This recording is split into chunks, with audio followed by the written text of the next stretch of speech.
All right, I wanted to show you our current setup for our Stinky Slinky to show you some of the problems we're having with it and why we're thinking of upgrading it. So watch while I try and drain the tank.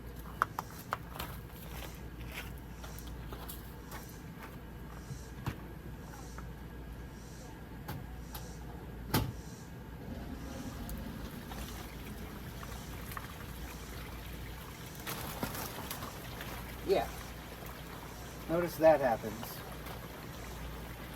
I'll also show you a picture here where you can see how not level this site is and why we were looking at getting the supports replaced as well. But see, this is what's going on, so definitely need to replace this. Let me show you what we're going to replace it with. So this is the setup that I decided to go with. It's basically the Camco RhinoEXTREME sewer hose support. It says it's designed for full-time RVers, but which we are, but I figure, you know, it's going to be a little bit harder to set up, but it's definitely going to give us some benefits. I also got a matching sewer drain for it, or the hose for it. There's no real problem with what we have, which I'll show you. I set it up again, but this is the Volterra Silverback. So no real problems with this hose, but we did have an issue where the contents of it froze one winter and we needed to use a heat gun to melt it, and now it's got a little bit of a leak. So that's why I'm replacing that as well. But overall, this Silverback system has been pretty good. But I'll show you kind of why I'm replacing it and some of the problems we have. But you know, a lot of you have probably seen problems or had setups like this. You know, you're trying to go over hoses. This is a fairly long length. As I mentioned before, this is not very level.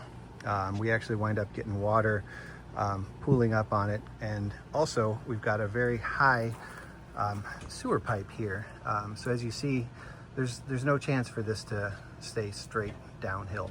The other problem that we've had, that probably a lot of you experience, is see how, you know, these accordion style ones, they basically kind of crisscross. And what the problem is, especially when you do a long length like this, the hose winds up doing this little zigzag. And what that means, when you pull the lever, you get that high flow and it starts shooting out the side of this. You know, it starts falling off the side, and you just got the hose going all over the place. So that's why we decided to go with, you know, with this setup, and I'll show you what that looks like once I get it all set up.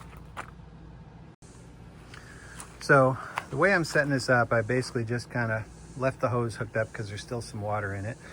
But I'm basically laying it out next to the hose, just all of the legs at the highest height.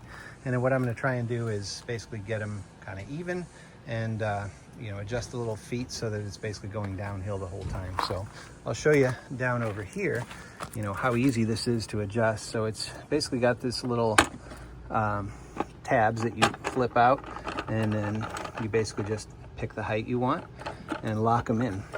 So I'm going to do that, you know, for each of the legs here to try and get a nice even slope, despite the ground not being evenly sloped. And I'll show you what that looks like once it's all done. All right, so this is what the completed setup looks like. You can see, obviously, with the, as I mentioned, that tall sewer pipe at the end, I actually had to use some blocks over here to get the height I needed to be able to deal with, you know, the height over here. But I really like the adjustability of this system. I really like, you know, that that it gives you a nice level setup. But it was really easy to adjust, really easy to set up. It looks like it's going to hold the sewer pipe really snugly in there. It's got a nice deep channel. So we are going to test pulling the lever and see, you know, make sure it doesn't jump the tracks again. But I did want to point out too some things that I found when I was setting up this new sewer pipe that I really like. One of the things is, you know, this elbow here at the end. You know, I really like that that it's a little bit shorter. Again, dealing with this long or this high sewer pipe entry. Also, there was on the other one, the Silverback, it had a long kind of lead to the silver, or to the clear part at the end.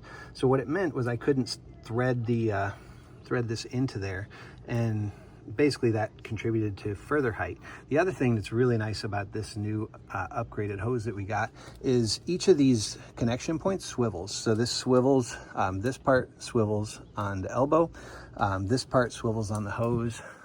All of the connections here swivel.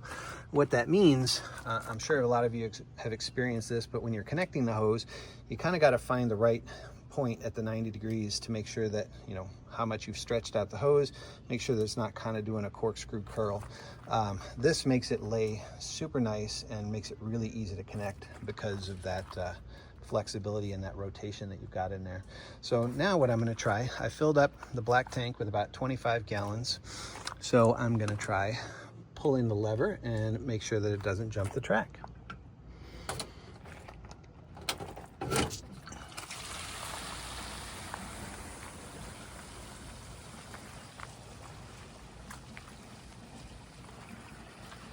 Looks like it's doing well.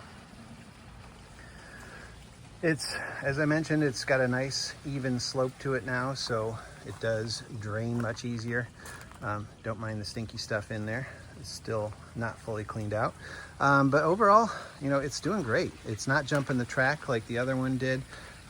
It's staying in there. The one thing I thought about doing, if it does blow over or if it does, you know, come out, you could easily attach some bungees just over the top here, just to bungee the hose in place. I don't know if that's going to be necessary, but time will tell. But I really like, as I mentioned, how this goes over the hose. You can run your wire, you know, your plugs underneath it. You can run your hoses underneath it. Lots of clearance. Hopefully our next site doesn't have the sewer drain pipe being so high out of the ground, so we don't have to use leveling blocks to get it even higher. But overall, I'm super happy with this setup and looking forward to seeing how the setup and takedown is going to be as we're moving. So follow-up will probably happen later, but overall super happy with the results.